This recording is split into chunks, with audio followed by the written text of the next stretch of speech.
Top Lessons I've Learned, Consulting for Fortune 500 Recruiting Teams.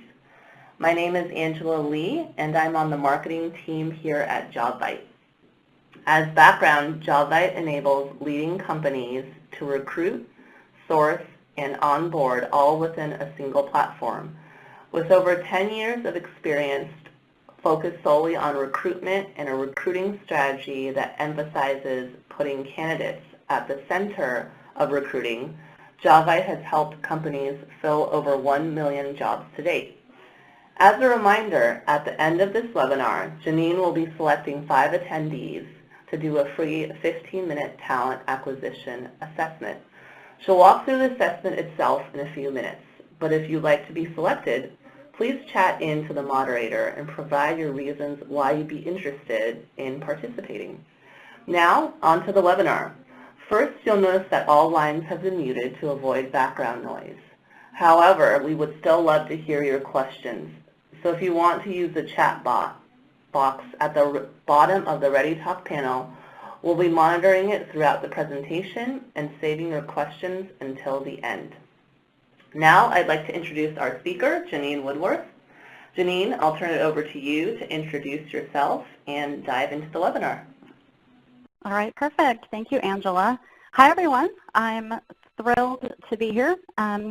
As Angela mentioned, I am Janine Woodworth. I am at Jobvite. I'm the Director of Strategic Services here. And I have been with Jobvite for about 5 months in the strategic services capacity. But prior to that, I had worked at a boutique consulting firm that was completely dedicated to talent acquisition. And in that capacity, I worked with many of the logos that you see here in very, varying capacities from a consulting perspective, but all of them were with the talent acquisition teams to really help them identify what are the technologies that they're utilizing today, how can they optimize those technologies and leverage them along with aligning processes, people. I have worked with all kinds of recruiting technology solutions, implemented them. And then prior to the 8 years of consulting, I also worked in various recruiting leadership capacities at Apple, and many other companies, primarily in the healthcare and high-tech space. So I've kind of touched many different industries, certainly banking and pharmaceutical, retail, high-tech, healthcare, manufacturing, and kind of the list goes on. So hopefully from that experience working with all of these companies, I can kind of bring some little golden nuggets that you can take with you following the webinar. So let's just go ahead and get started. In terms of the agenda and what I plan to cover, I definitely want to convey some of the lessons I've learned dealing with all of these companies and their talent acquisition teams. I also really want to dive into some of the things that you should be doing. This is not an end-all be-all list, but I think that these are the most top important things that you should be doing today in your TA teams. I've also created a recruiting maturity assessment. It's an online tool that will help evaluate where you are in terms of maturity level for your talent acquisition team. So we'll talk a little bit about that and how it was created and how you can access it. I'll also highlight what I feel the highly strategic organizations are doing, certainly to help convey, hey, if you're here, there's an opportunity for you to really reach for the stars and really grow into more of a highly strategic TA team.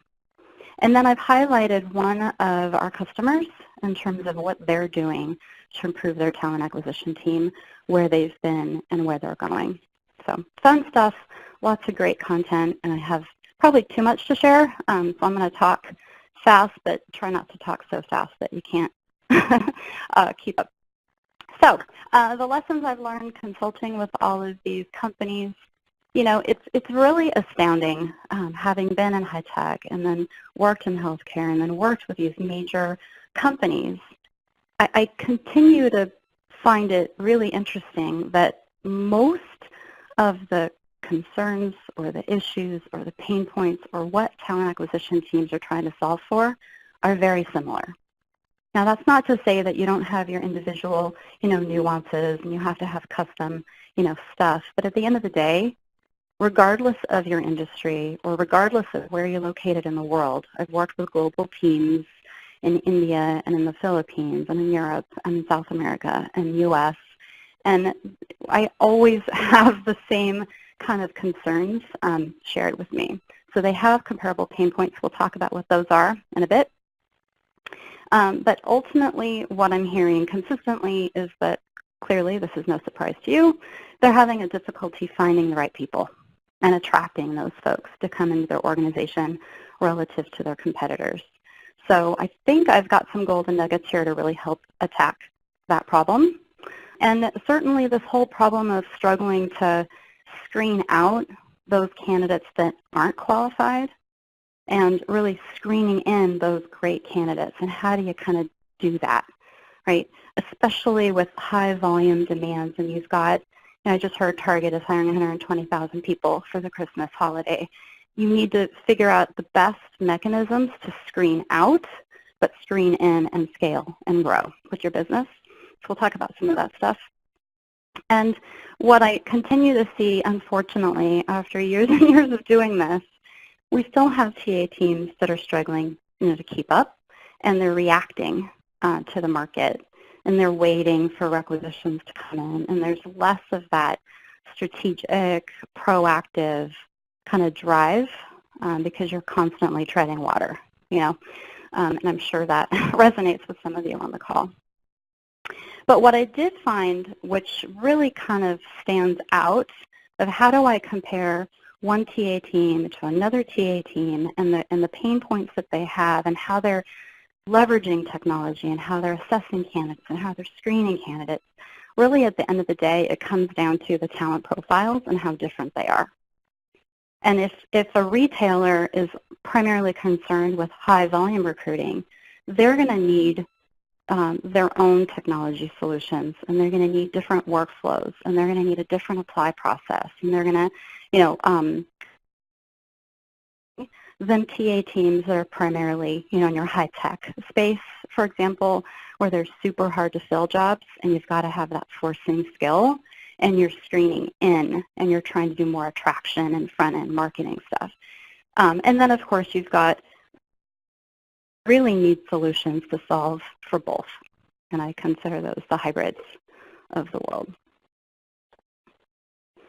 So certainly that's what I see in terms of similarities and differences, but always when I go into a talent acquisition team, I will do a current state assessment, and I will do focus group discussions. I will talk to folks. I will kind of take a look at what their current state workflows and documentation and how they're configuring their system. And I will tell you these are the top issues that come up or where they're kind of missing opportunities. And the first one is really about that whole decision-making power. So often, what talent acquisition teams, what I see that they get wrong pretty consistently is not everything in this list, but certainly a lot is fairly consistent themes. One of those things is related to the talent acquisition leaderships or the talent acquisition team itself lacks the decision-making power within the organization. TA could be under the HR umbrella. It could be under, the IT team could be making the decisions for you relative to the technology, decisions for your organization. And with those limitations, does not lend itself well, to positive movement within your organization, and certainly lack of leadership support. And we can talk about that, but really it comes down to leveraging data to drive what you need for your business. The other piece that I see is poor alignment of people and their processes with the technology that you have. So often than not, you've got the right technology, but perhaps the people aren't consistent in their roles and responsibilities, or there's inconsistencies with who does what within the organization. One recruiter could be doing something completely different from another recruiter within another part of the org. So we see a lot of that, and with poor alignment, you're not leveraging all of the technology and the people and the teams and the resources that you have to its fullest capabilities. We have disparate and manual processes. Some people are using spreadsheets outside of the system. Kills me. there are opportunities for us to really streamline and build core and common processes that are relevant to the entire business. And we talked about role clarification. Not fully leveraging the technology you've got. This can lead to frustration with your existing technology platforms. Things change. There's product releases all the time. Your technology may be capable of taking on those changes, but you're not necessarily aware of what your current system can and can't do. So there's opportunity, I think, there to really look beyond what you're doing today and fully leverage the technology offerings that you have. And then, believe it or not, even these Fortune 500 companies, these iconic brands, are still screwing some of this stuff up. Like the apply process don't have a lot of compelling content that's directly attracting the talent you want. There may not be landing pages, or there may not be testimonials or video, but it has to be compelling to your target audience. And certainly long apply processes, if you have an apply process that's taking 5 minutes or longer, it's too long. Candidates in this day and age just don't have the patience because they're used to like a one-click Amazon. That's what our audiences are getting used to, so how can we accommodate that in the apply process? And certainly once they do apply, let's make things quick. Let's respond to them quickly. Let's ensure that they're engaged as soon as possible. Oftentimes it's 3, 5, 7, 10 days later, or the talent acquisition team isn't even measuring, those response times, which is actually even more prevalent. There's reporting and analytics and even maybe a lack of key performance measuring. And oftentimes poor reporting is because the system's not being utilized, again, to its fullest capability, or the data elements that you need for reporting aren't in the system. There's opportunities there to kind of clean up your current technology offerings, get the data in it that you need to report on, and ensure that it's available in your robust reporting capabilities. And then the other organizations is they tend to take a one-size-fits-all approach to everything that they do, regardless of the talent type. And I think, best practice, if you've got a university person versus an executive person, or if you've got that high-touch, white glove type versus a super high-volume, retail store, there's different approaches, and leveraging the technology and your processes and the people that you have working within those talent groups can be adjusted to optimize the results for the candidate experience. Another thing related to candidate experience that I'm not seeing consistency in how candidates are being dispositioned or rejected. Every candidate is struggling with this. They hate it. So how can we do a better job of being consistent in building in automations or in our processes and technologies to ensure that we're communicating with candidates as well as stakeholders so they have the visibility they need, within the system. And then oftentimes talent acquisition teams are often very considered the administrator, right? They're often very transactional, just put this in the system and make this offer, as opposed to true strategic advisors to the business. So lots of opportunity there, and I think we'll attack some of that as we get through the slides. In terms of key takeaways, these are just the 7 things that I think you should be focusing on. Again, as I said at the top of the call, this is not an end-all be-all list. This is just, I think, the top priorities for you to consider as you take a look at your TA organization. I think you need to do a current state audit. What the heck is going on currently? Where are those pain points? We'll talk about each of these in greater detail as I go on. You're going to want to identify and document your future state. Like, what does that ideal future state look like? And really honing in on core and common so that you can streamline. What is every recruiter and every coordinator and every hiring manager, how do we want this future state to look like, and what are they going to do and when? We need to be doing a better job across the board of TA professionals to increase candidate engagement so they have a better experience. We'll talk about that. I want you to be leveraging your entire technology ecosystem. This is all of the touch points you have with all of your recruiting technology solutions. They should be talking seamlessly to each other, again, to streamline all of the processes you have in your organization. Analyze the data, get survey results, and do something with that data so that you can help your organization succeed. I want you to leverage, like Jobvite has the Engage platform. It's a CRM, it's recruitment marketing, all that front-end talent nurturing and engagement to really drive new talent into your organization so you can continue to have ready and available candidates at your disposal. And then what often teams forget is about change management. I've got a lot of you on the call that are probably awesome TA professionals. You've got this. You know, all of this resonates with you. You're like, yeah, I got it. But oftentimes this gets forgotten, the change management piece. You can have a great solution. You can have a great process. But if you haven't pulled in the right stakeholders and communicated effectively, you're going to fail 9 times out of 10. So let's dive into do that. First things first, you conduct focus group discussions with key stakeholders. Who within your organization is being impacted by the recruiting team? This is often your recruiters, coordinators, your HRIT, or your admin, your administrator for your technology solutions. Oftentimes there's a hiring manager to maybe comp or HR, but pulling them in so that we can really figure out what's going on within the business, what are your pain points, so that you can document those. And taking a look at your current configurations and your current documentation in terms of your programs or workflows, what is going on within your TA organization, and just kind of taking a look back and thinking, you know, a little more neutral and not documenting and prioritizing those gaps. Second thing you will need to focus on is aligning and documenting your future state. So what does your future state look like? What do you want the new systems and processes and people, like how are they all going to be aligned, and how do you maximize that?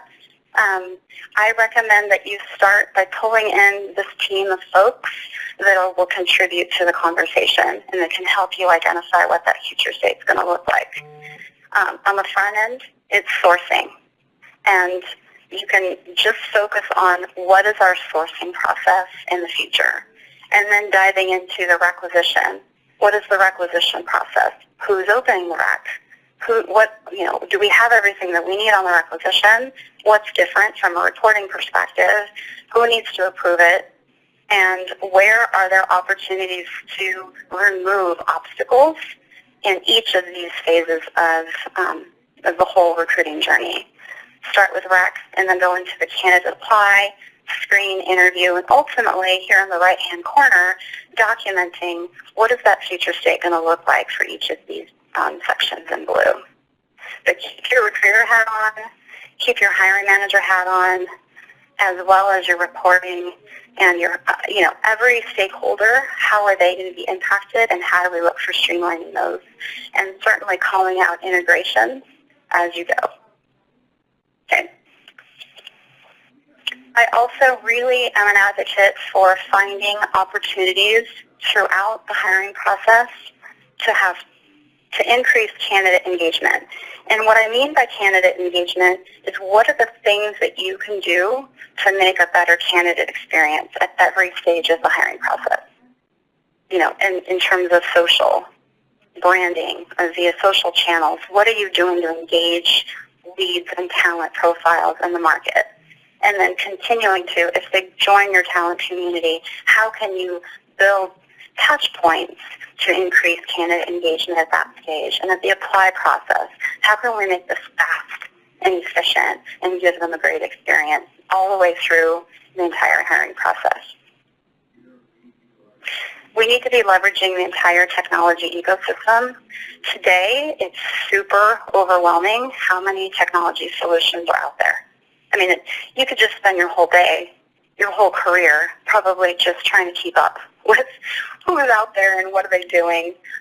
There's HRIS and job boards and sourcing and assessments and virtual tryouts and you name it. I'm sure you've heard it. So how do we leverage the technology in such a way that it helps versus hinders? And looking for those candidate engagement opportunities to send the right message at the right time, or to pick up the phone and talk to them. And then integrations, where can we layer in some integrations with third-party providers so that we really come up with a holistic solution that's super streamlined?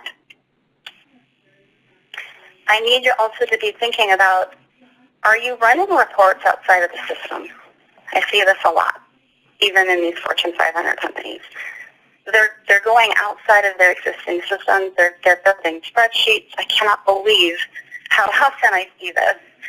And there's an opportunity to look at your existing technology solutions to get the data that you need so that you can run the reports out of the existing system. And you don't have to do these downloads and imports and updates and changes when the technology should be able to do that for you. And then back to the marketing and the talent nurturing, there's an opportunity for us to look at your career website and what are you doing right and what are you doing wrong. But I want you to be understanding who your target markets are, marketing 101. How do you attract and build compelling content that's really going to stand above your competition? Oftentimes the career website is built and then it's forgotten. And this is a moving target. And adding in testimonials and adding in content and giving them visibility to the life of working in your company. And just simple things like when I do a candidate experience audit for customers, it's how are you, when you are a candidate and you are going through the apply process, how easy is it to find the job search button? How easy is it to navigate and find things that would be relevant to a job seeker? And can they quickly apply, and can they apply through a mobile device? They need to be able to do that. And if they decide, you know what, I don't need to apply right now, I'm not interested in what I see, they should have the opportunity to join the talent community where you can continually brand and market to them and get them excited and exposed to your brand and who you are as a company, and nurture that talent through email or web or, social campaigns, email campaigns to drive that relationship. And certainly events is no different. Another channel or vehicle for driving interest within your organization. And back to the change management, I am a huge advocate for change management.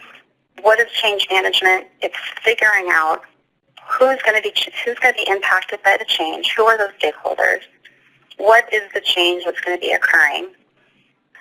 Why would they like that change, and what's a negative to that change, and coming up with a communication plan that best attacks the key changes that are coming so that you can turn naysayers into ambassadors for the new system or process or whatever it is that you're trying to change.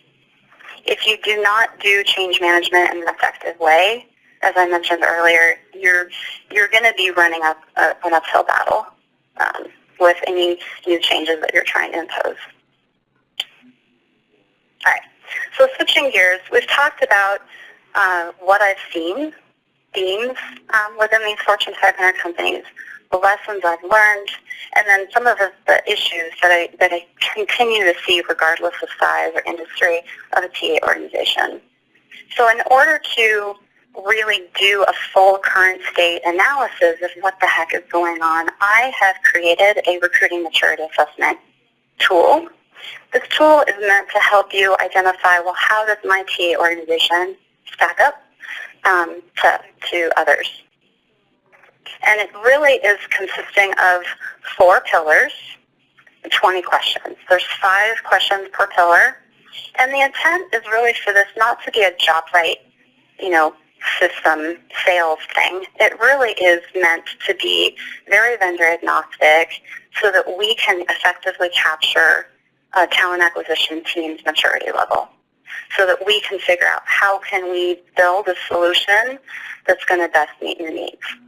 It's holistic in its approach because I did pull in organization. How are you organized? What are the people and the roles? How are you leveraging your technology ecosystem? What are your processes and programs? And of the technology that you're using, is it nurturing talent? Are you engaging those candidates on an ongoing basis? And are you leveraging your hiring team and collaborating with them in an effective way? But it's meant to be both tactical as well as strategic. So you're like, okay, so how do I get in? How do I find this thing? It's online.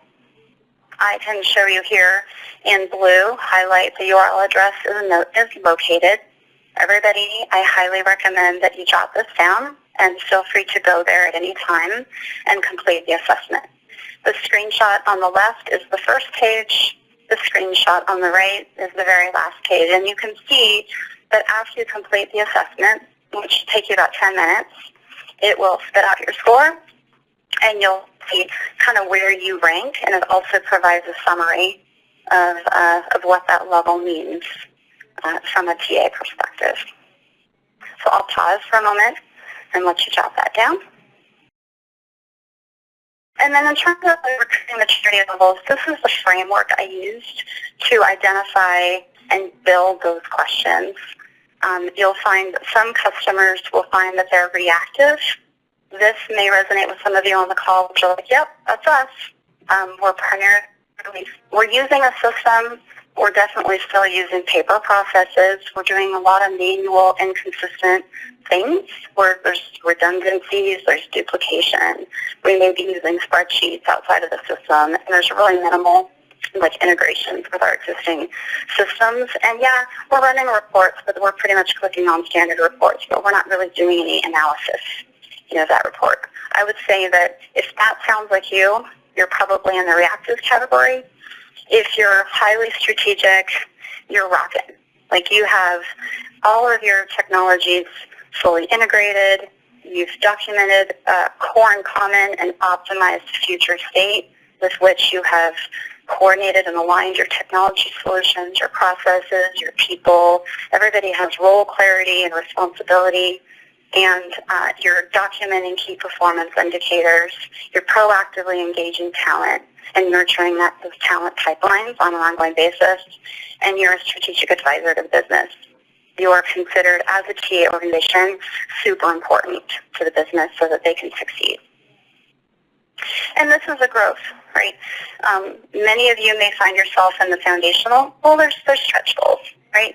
And it's going to take some time to build up to a highly strategic TA team. And even some of these Fortune 500 companies, I would say that they tend to lean in the foundational to strategic. They actually engage, right?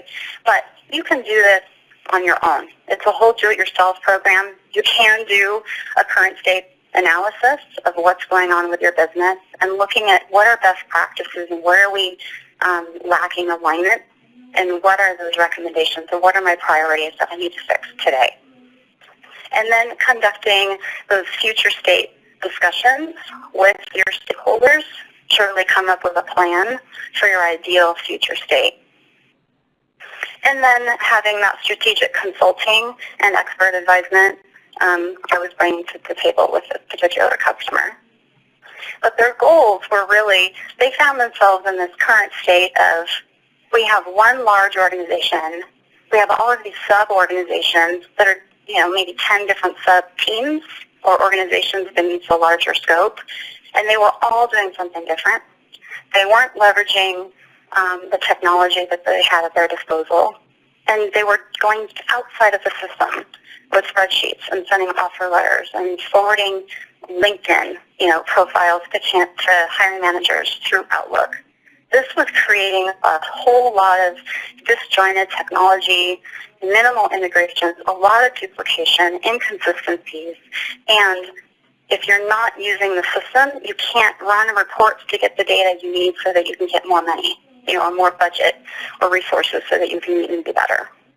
So we've got to fix the systems and align with people and processes.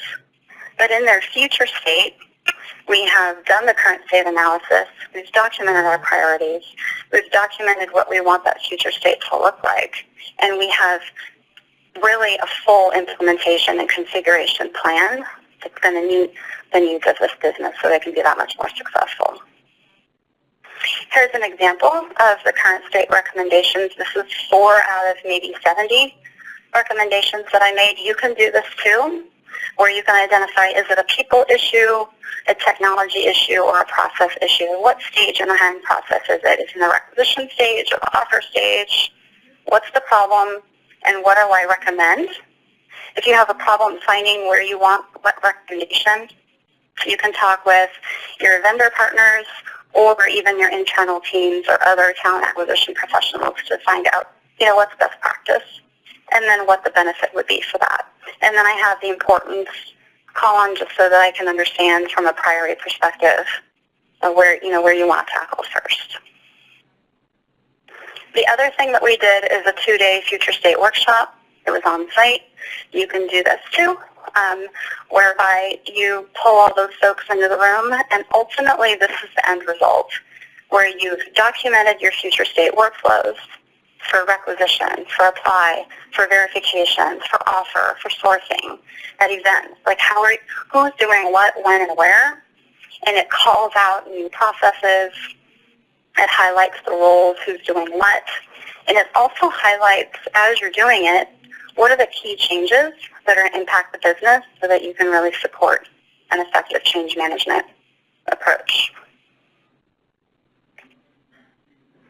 I also worked with them during the same future state workshop. We created a RACI diagram. For those of you who are not familiar with RACI, it's basically identifying what are all the activities or tasks that are relevant to recruiting in my company and who's going to do them, who's responsible, who's accountable, who just needs to be consulted, and who just needs to be informed. And it's really fun to be in a room and you've got different team members that are assuming that someone else should take responsibility, but it's getting everybody on the same page with, let's talk about that. Who should be responsible? And do you think that they need to really be signing that approval, or can we just make them informed? And it really helps, again, to hone in on where are those streamlining opportunities.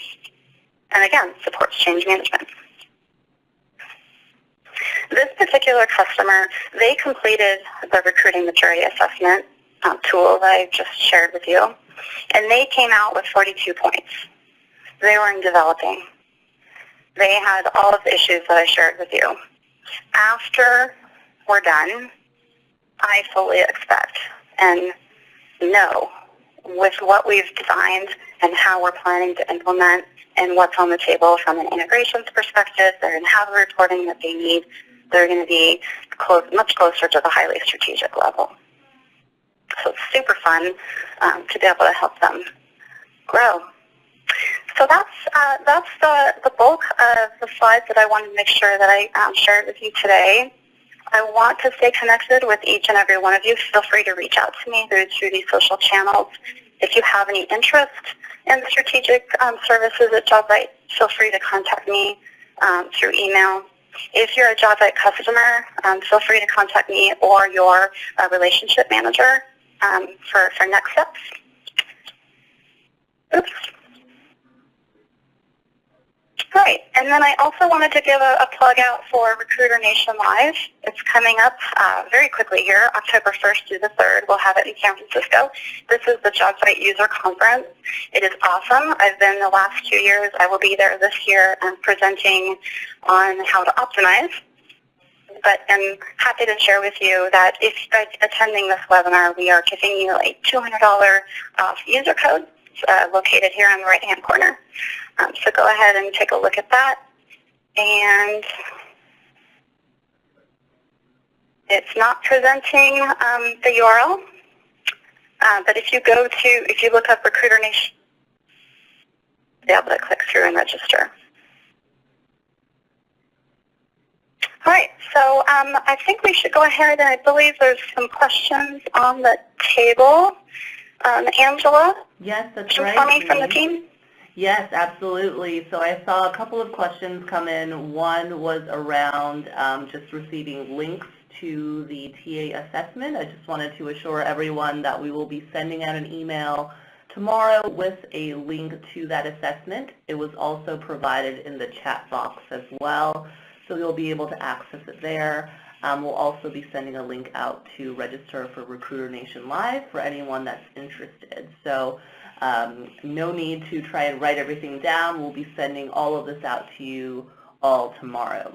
And so with that, I wanted to move over to the Q&A. There was a lot of great questions that came through for Janine. The first one was, how would you suggest working on getting the company to be more competitive in the salary market or help increase retention? Salary and increased retention. Yep, more competitive in the salary market or help increase retention. Yep. Yeah, so for competitive salary piece, your recruiters hopefully are having conversations with candidates that have declined the offer. And you should have disposition reasons in your system that are specific to disposition related to compensation. And that way you can run reporting and follow up with folks. But I would say if a candidate has declined due to a competitive salary situation, you've got to get the data so that you can argue your point to your leadership that salaries just are not competitive. So capturing at the offer stage, the recruiter should be notating when that disposition reason, and then perhaps even documenting what the compensation details were, if the candidate's willing to share that detail. Documenting that. I've done this before when I was working, I think, at Advanced Micro Devices, where we just did it for about a month. Maybe it was 6 weeks time, something like that. But we had all the recruiters document what the candidate's title was, their level, their years of experience, and the salary that we offered and the salary that was competing that we lost. And we were able to take that information and really sell it, downstream so that we could work with compensation and really get them to be a little bit more bendy on what it takes to close the deal. And in terms of increasing retention, I think it comes down to identifying the right people from the get-go. And what I mean by that is so many companies are selling the same words, right, in your brand messaging, on your website, and I just want to yawn. It's like, okay, tell me the reality. What's really going on in your company, and how are you able to find, you need to find alignment with the people that you're attracting and hiring, and they will find you too, right? So if there's a marriage made in heaven, because if you're honest and genuine and communicating the message in a right way that's really true to your business, you're going to be attracting the right people, and they're going to be happier in the long run, and then they will be, and stick around. Sounds like you have a compensation issue, though. If you're having a hard time being competitive on salary and you're having a hard time with retention, working with HR to figure out there's a marriage there between recruiting and existing employees and the turnover rate. Sounds like something has to just needs to be presented to the right people. Great. Thank you, Janine. And Thank you. For our next question, we have many more questions for you. I think everyone's really excited to be able to have you on the line today. So the next question we have is, what types of content would you suggest for email campaigns? Content for email campaigns has to be targeted. It has to be relevant. It cannot be general BS. People are lacking the patience, and they're just going to unsubscribe.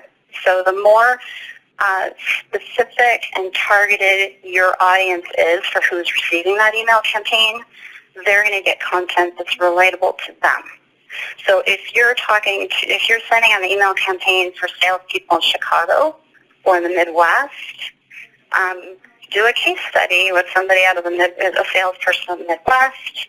Maybe you do a video or a testimonial or a case study write-up about that individual and send it out. I'm just coming up with some random off the top of my head, but whatever it is, you have to make it very specific and targeted to the audience.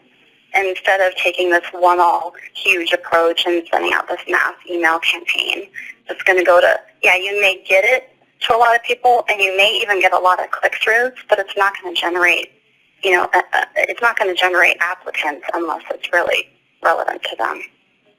Got it. And on a related question is, any tips on just overall compelling content? Sorry, Angela, say that again? Yep. The question is, are there any tips for overall compelling content for candidates? Try that one. Oh, yes. So any tips on compelling content?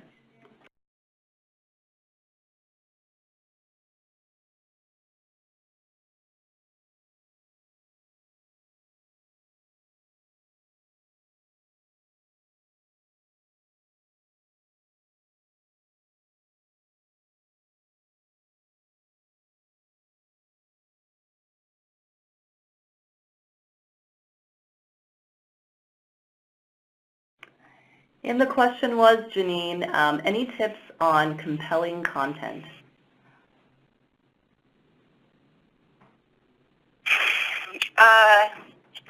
Yeah, so your marketing team should be lockstep with you.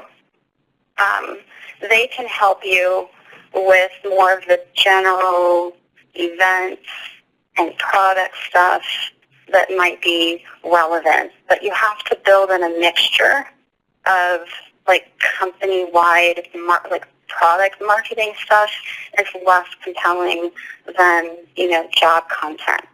I'm a huge fan of full transparency and visibility. If you've got a day in the life video, or if you can interview maybe once a month a member of a particular, like a key member of a team, and do a case study or a write-up about what they do within the organization and why they love it there.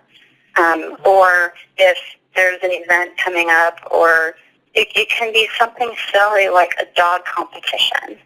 If you're doing any kind of cultural things within your organization, get it on video or work with marketing to get some kind of write-up so that you can post pictures and really summarize what opportunities are available and why your company is kind of super cool. And those things go viral too, which is a plus. Awesome. Thank you. The sillier it's better. I like that suggestion. And then the next question we had is, what are some best practices we've seen businesses use to notify their employees of changes? Yeah. So changes is right up the alley. To notify of changes, again, I think it's really trying to figure out what are the changes that are occurring, who's being impacted by those changes. Is it the hiring teams? Is it hiring managers? Is it HR? Is it the recruiter or the coordinator? It could be one organization versus another organization, or it could be the entire organization. But I would say it's probably all of the above. And then you need to delineate what is being impacted with that key change. What are the positives and what are the negatives per stakeholder? And then coming up with a communication plan. If you have a television, in your break rooms, do we want to do some kind of screenshot, or do we have a newsletter capability? Do we want to send the entire team an email notification of what's to come? But really highlighting the pros and what the changes are that's coming and how it's going to be impacted in the timing, and really highlight the benefits and what you're trying to achieve in that communication so that people become more ambassadors as opposed to naysayers with the change. Got it. And another question we have is, will we get access to that sample Excel spreadsheet to follow for our own organizations? How about I give it to you? Angela, I'll send you the template, and then you can just disseminate that along with the email follow-up that gets sent out. Perfect. Sounds good. And we have a couple, about 4 or 5 more questions, so we're going to try to get through as many of these as we can. The next question we have is, do you have any suggestions for getting data to support the need to do a talent analysis The problem we run into is that TA priorities are pushed aside to address more pressing priorities within the organization. Yeah, I think that sounds like who's got the decision making and you have the leadership support, right? And it sounds like you don't right now. So how do you put yourself at the top of the list, or at least towards the top 3 or 4 things? Maybe you won't be a priority right away, but again, I love the fact that you're thinking data is the right answer. It's absolutely the fact. Especially with leadership, let's just talk in their language, right? Just show me the bottom line. How are you going to impact my business in a positive way? So in terms of the data, I'm an advocate for how long things take. So and what are your drop-off rates? So looking at the apply process, how many candidates or job seekers are dropping off during your apply process? If you have a high percentage, you know you have a problem with apply.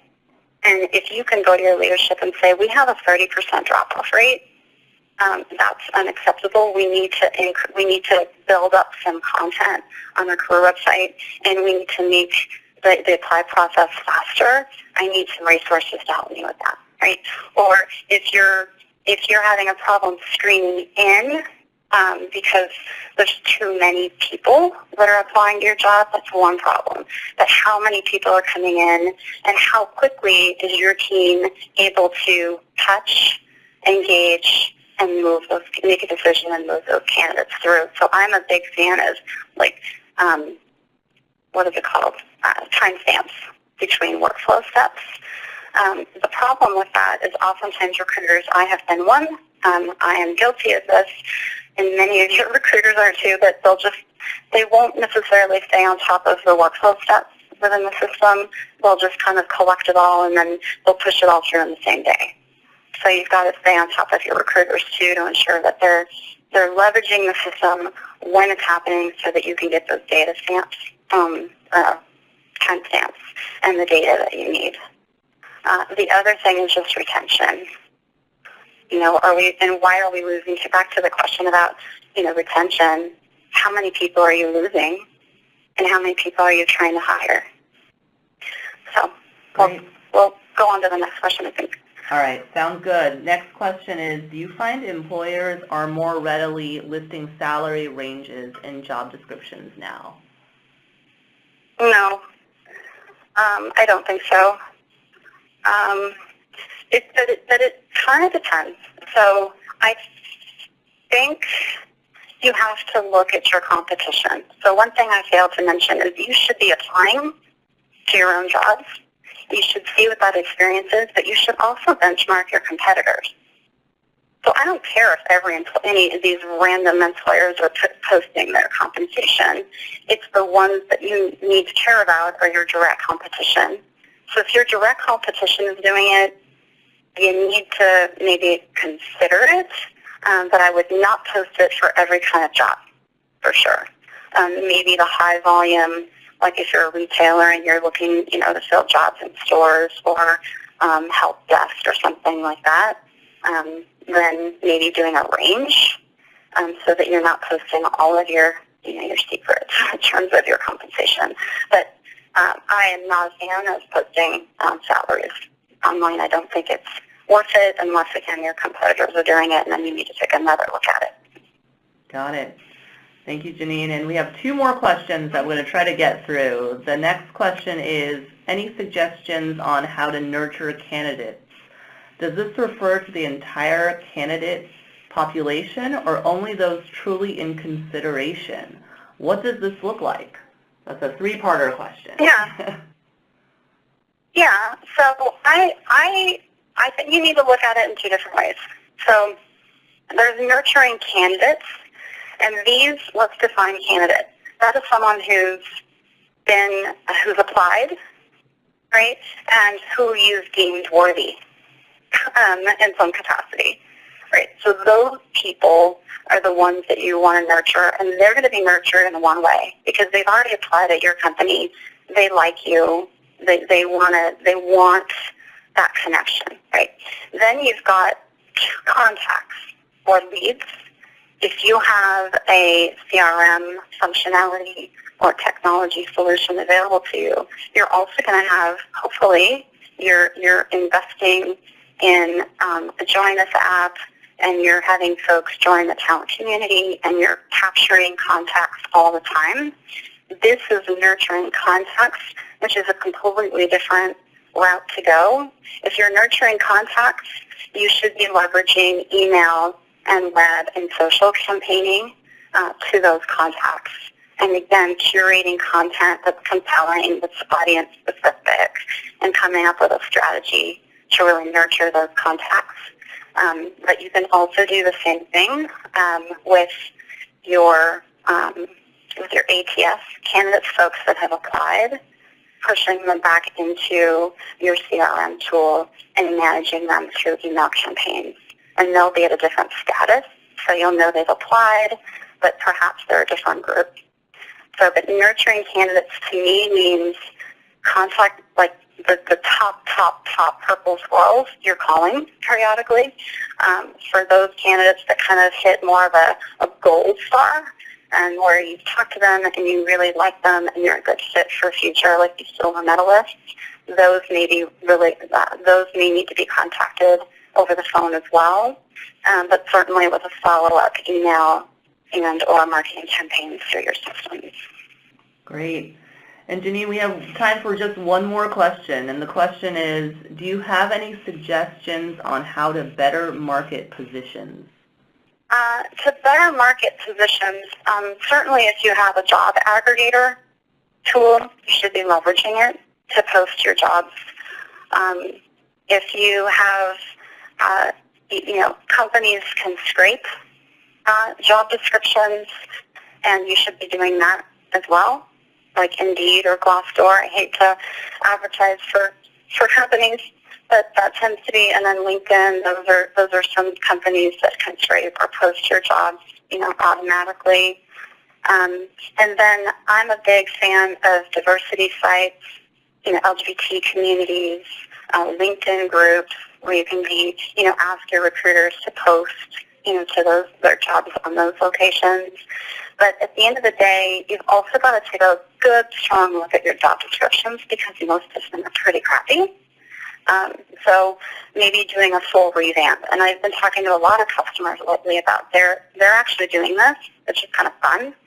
And you may even want to leverage a company that can clean the job description from biased words, so that the job descriptions are more unbiased and they're more attractive to men and women equally. And putting content in there that's job specific. I love when companies say, here's what you're going to accomplish in the first 30 days, 90 days, first year. And, and that way they can really envision themselves in that job. Great. Thank you so much for your time today, and I wanted to thank everyone for joining our webinar. As I mentioned earlier, we will be sending out the slides for the webinar tomorrow, as well as links to the TA assessment that Janine discussed, as well as a link to Recruiter Nation Live if you all are interested in joining that, in addition to the Excel spreadsheet that Janine also outlined earlier as well. So I want to again thank Janine for her time today, and thank everyone for joining the call. Thank you, everybody.